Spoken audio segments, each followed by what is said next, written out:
Fala, Gaios, beleza? Papo de Mengão tá na área e vamos ver esse vídeo aqui do Analisando o Jogo que ele preparou aqui do Gerson, nosso queridíssimo Coringa. Hã? Vamos ver o que ele fala aqui. O vídeo é o jogador que teve a carreira destruída por uma transferência. Gerson. Vai estar aí na descrição do vídeo, o arroba do canal do cara. Depois vocês seguem lá também. E já deixa seu like aí e se inscreve no canal também. Tamo junto, vamos ver o vídeo agora. Em 2025, Gerson vivia talvez o melhor momento de toda a sua carreira. Aos 28 anos, já era uma realidade. Capitão do Flamengo, ídolo consolidado e líder de um elenco acostumado a disputar títulos grandes. Dentro de campo, ditava o ritmo. E fora dele, representava o grupo. Para muitos, naquele momento, Gerson havia finalmente se tornado o jogador que sempre prometeu ser. E esse status não se restringia ao clube. Gerson chegou a ser titular da seleção brasileira comandada por Carlo Ancelotti. As convocações eram constantes, as atuações seguras e pela primeira vez a Copa do Mundo parecia um objetivo real. Mais do que isso, palpável. Tudo indicava continuidade, estabilidade e crescimento. Até que ele decidiu trocar o Flamengo pelo Zenit da Rússia. Para entender o tamanho dessa ruptura, é preciso voltar um pouco no tempo. No dia 9 de janeiro de 2023, o Flamengo anunciou oficialmente o retorno de Gerson à Gávea. O meio-campista assinou um contrato de 5 anos com o clube em uma negociação histórica. O rubro-negro pagou 16 milhões de euros ao Olympique de Marseille, cerca de 92 milhões de reais na época. O investimento dizia muito sobre o papel que Gerson teria. Ele não voltou como reforço pontual, voltou como pilar do projeto do clube. E respondeu em campo. Titular absoluto, rapidamente reassumiu o protagonismo no meio-campo, liderando uma equipe que voltou a competir em alto nível. No dia 20 de julho de 2024, completou 200 jogos pelo Flamengo, na vitória de virada por 2-1 sobre o Criciúma, pela 18ª rodada do Campeonato Brasileiro. O número simbolizava constância, longevidade e identificação com a torcida. 8 dias depois, antes da partida contra o Atlético Goianiense, também pelo Brasileirão, foi homenageado no Maracanã com uma camisa especial. Era o reconhecimento público de um ídolo em plena atividade, algo raro no futebol brasileiro. Em 8 de abril de 25, o Flamengo anunciou oficialmente a renovação de contrato com Gerson. O capitão, que tinha vínculo até 2027, estendeu o acordo até o fim de 2030. Além da extensão, recebeu valorização salarial. O gesto deixava claro que o clube enxergava nele um líder de longo prazo, alguém para atravessar ciclos e manter o time competitivo. Mas havia um detalhe decisivo nesse contrato que faria toda a diferença lá na frente: a redução da multa rescisória para 25 milhões de euros. E foi quando, pouco tempo depois, a história tomou um rumo completamente diferente. No dia 4 de julho de 2025, o Flamengo anunciou oficialmente que Gerson não era mais um jogador do clube. O Zenit da Rússia havia feito o pagamento integral da multa rescisória, cerca de 159 milhões de reais. Em nota oficial, o Flamengo informou que o contrato de trabalho do atleta foi encerrado após pedido de demissão e rescisão unilateral apresentado pelo jogador. Aos 28 anos, Gerson partia para sua terceira experiência no futebol europeu. E com polêmicas. A última imagem de Gerson com a camisa rubro-negra foi simbólica. Diante do Bayern de Munique, nas oitavas de final do Mundial de Clubes, o Flamengo foi derrotado por 4-2. Gerson até marcou um gol, mas não evitou a eliminação. Poucos dias depois, deixava o clube. E no total, somou mais de 200 jogos e 12 títulos pelo Flamengo, incluindo Libertadores e Campeonatos Brasileiros. Em junho de 25, ainda participou de jogos da seleção contra Uruguai e Paraguai pelas eliminatórias da Copa. Tudo indicava continuidade naquele momento, mas a escolha pela Rússia mudaria completamente o rumo da carreira do jogador. No dia 13 de julho de 25, o Zenit apresentou oficialmente Gerson como sua grande contratação para a temporada. O clube russo pagou exatamente os 25 milhões de euros previstos para tirá-lo do Flamengo e assinou com o brasileiro um vínculo longo, válido até junho de 2030. O movimento foi tratado internamente como estratégico. Até porque o Zenit acreditava estar contratando um meio-campista pronto, experiente, líder e com bagagem de seleção brasileira. Externamente, a expectativa também era alta. Não se tratava de uma aposta, mas de um jogador no auge, capitão de um dos maiores clubes do Brasil e titular da seleção de Carlo Ancelotti. O discurso era claro: Gerson chegava para elevar o nível técnico do elenco e ser referência imediata. Mas o que aconteceu na prática foi muito diferente. Logo nos primeiros momentos na Rússia, Gerson enfrentou um choque de realidade. A adaptação ao país, ao clima, ao idioma e ao estilo de jogo foi bem mais difícil do que se imaginava. Pouco depois da chegada, inclusive, o meio-campista sofreu uma lesão muscular no reto femoral, que o afastou dos gramados por cerca de 30 dias. A parada forçada interrompeu qualquer tentativa de sequência e atrasou a sua integração ao elenco. E quando voltou, já não encontrou o cenário ideal. O resultado foi uma passagem curta, fria e frustrante. Até o momento, Gerson disputou apenas 15 jogos oficiais pelo clube, com 2 gols marcados. Os números são modestos para um jogador que chegou como principal reforço do Zenit e um dos mais caros da história recente da liga. Do ponto de vista estatístico, no entanto, os seus números individuais não são exatamente ruins.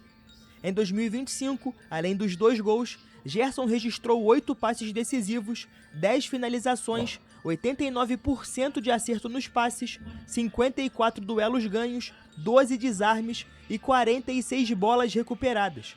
São dados que, de certa forma, indicam participação e certo envolvimento com o jogo. Mas o futebol raramente se resume a números frios. Dentro de campo, Gerson nunca conseguiu ser o jogador que o Zenit imaginava estar contratando. Faltou impacto, protagonismo e principalmente regularidade.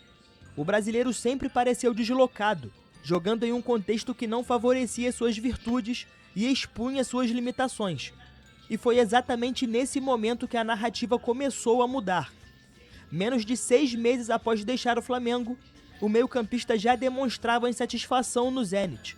A adaptação não aconteceu, o espaço diminuiu e o cenário esportivo se mostrou menos competitivo do que ele precisava para se manter no radar da seleção brasileira. O sonho da Copa do Mundo, portanto, que parecia tão próximo meses antes, começava a se distanciar rapidamente. Em determinado momento, a frustração deixou de ser apenas do jogador. O ex-treinador da seleção russa comentou publicamente sobre a situação, admitindo que, apesar da sua possível saída representar um golpe esportivo para o clube, Gerson chegou cercado de expectativa e nunca conseguiu corresponder. E existe ainda um ponto bem interessante na história do jogador. Ele nunca cumpriu um contrato até o final em nenhum clube da carreira. Roma, Fiorentina, Flamengo, Olympique de Marseille, Flamengo novamente, em todos houve saídas antecipadas. E no Zenit, o roteiro parece se repetir, mas agora em um contexto muito mais delicado, porque envolve idade, desgaste de imagem e uma escolha que interrompeu uma trajetória ascendente. A ida para a Rússia, vista por muitos como um erro estratégico, inclusive por mim, começou a cobrar o seu preço. Longe dos holofotes, fora de um futebol competitivo e sem sequência, Gerson deixou de ser pauta positiva. O que antes era protagonismo virou dúvida, o que antes era certeza virou especulação. E é nesse cenário que surgiu a possibilidade de uma volta ao Brasil. Não como plano, mas praticamente como necessidade e desespero. Com a passagem frustrante pelo Zenit ganhando contornos cada vez mais claros, o nome de Gerson começou a circular novamente pelo futebol brasileiro. De acordo com informações do setorista Paparazzo rubro-negro, a prioridade absoluta do jogador, caso voltasse ao Brasil, era o Flamengo. E abrindo um parêntese aqui, sim, eu sei da confiabilidade de algumas das fontes que eu vou citar ao longo dessa parte. No entanto, eu preciso falar por conta dos acontecimentos recentes. Enfim, o retorno não ficou apenas no campo do desejo. Gerson de fato foi oferecido ao Flamengo. As informações indicam que o pai do jogador, Marcão, procurou pessoas ligadas ao clube para sondar um possível caminho de volta. A resposta, porém, foi fria. A diretoria rubro-negra simplesmente não deu sequência à conversa e optou por não responder formalmente à proposta. E o motivo vai além do futebol. O clima entre as partes não ficou bom após a saída do Gerson para o Zenit. A forma como tudo aconteceu pesou. Pouco tempo depois de renovar o contrato até 2030, com valorização salarial e status de pilar do projeto esportivo, o jogador reduziu a multa rescisória e aceitou sair às vésperas de uma competição internacional importante. Internamente, a leitura foi de quebra de confiança. Total. Portanto, com a porta rubro-negra fechada, outros caminhos começaram a surgir. Em determinado momento, o Palmeiras apareceu como um dos nomes mais fortes no radar. Em outubro, o perfil oficial do jogador no Instagram foi tomado por comentários de torcedores palmeirenses pedindo a sua contratação. O episódio ganhou ainda mais repercussão quando o próprio jogador curtiu um comentário em que um torcedor pedia para Leila Pereira buscá-lo no aeroporto. O gesto pequeno foi suficiente para alimentar rumores e criar um clima de expectativa. Apesar disso, nunca houve confirmação de negociação avançada com o Verdão. O Palmeiras avaliava o contexto, mas esbarrava em dois fatores: o alto custo da operação e a necessidade de entender se Gerson ainda seria o jogador capaz de elevar o nível competitivo do elenco. Outros clubes também surgiram no noticiário. Segundo Jorge Nicola, Botafogo e Fluminense chegaram a ser especulados em momentos distintos. No caso do Fluminense, haveria o peso simbólico de um retorno ao clube formador. No Botafogo, o projeto esportivo ambicioso poderia atrair o meia. Mas, novamente, nenhuma dessas possibilidades avançou de forma concreta. E foi justamente nesse vácuo que o Cruzeiro entrou como protagonista da história. Ao que tudo indica, o destino mais provável de Gerson é Belo Horizonte. As conversas existem, avançaram e ganharam forma. Com Gerson em negociação para defender o Cruzeiro, Marcão, pai e representante do jogador, chegou à capital mineira recentemente e se reuniu com integrantes da diretoria celeste. Esse encontro foi simbólico. Marcão já vinha mantendo conversas frequentes com o Cruzeiro há algumas semanas, mas essa foi a primeira reunião presencial com Pedro Júnior, vice-presidente, e com o próprio Bruno Spindel, com quem mantém boa relação desde os tempos de Flamengo. A conversa foi direta, objetiva e deixou claro que há interesse mútuo.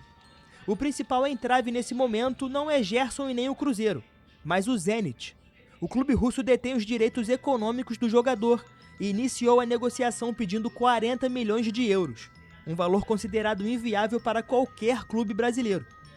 Com o tempo, os russos sinalizaram que podem reduzir a pedida, entendendo o desejo do atleta de voltar ao Brasil.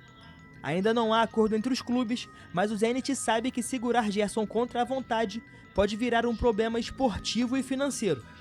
Nos bastidores, outros nomes também participam da negociação. O empresário André Cury atua como intermediário com o Zenit, assim como Joaquim Pinto, diretor do Cruzeiro. O técnico Tite, que trabalhou com Gerson no Flamengo e na seleção brasileira, mantém contato direto com o jogador. E isso também tem um peso. Aos 28 anos, Gerson enxerga uma possível volta como uma última esperança de retomar o caminho da seleção brasileira.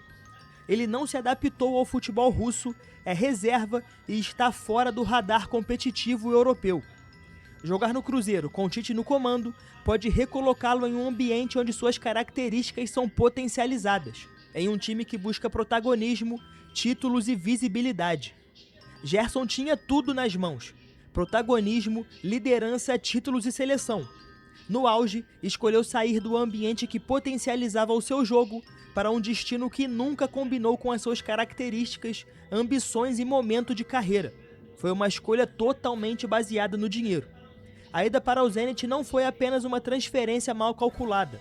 Na minha opinião, foi um erro. E no mais alto nível, um deslize assim cobra um preço alto. Para ele, pode ser a ausência em mais uma Copa do Mundo. Rapaziada. Mas e para você? Será que Gerson ainda pode voltar ao... O Marcão é muito bom empresário. Então, tudo que ele quis até hoje, ele conseguiu, com o filho dele. E o Gerson, que se diz flamenguista, né? Não sei qual que eram os planos dele. Se visaram dinheiro, não vou julgar também, né? Fizeram o pé de meia deles, mas o cara já ganhava milhões no Flamengo.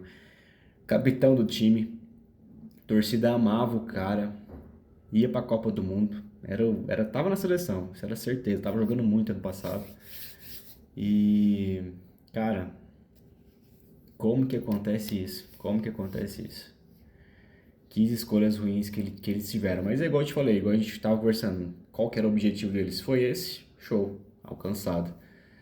Se nunca pensou em ser ídolo por um clube, ganhou a Libertadores pelo Flamengo, brasileiro, tá tudo certo já, realizado, vamos fazer dinheiro.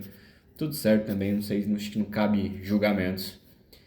Mas, 15 escolhazinhas erradas. Tamo junto então, rapaziada, valeu, até mais. Deixe seu like, se inscreva no canal. Até a próxima.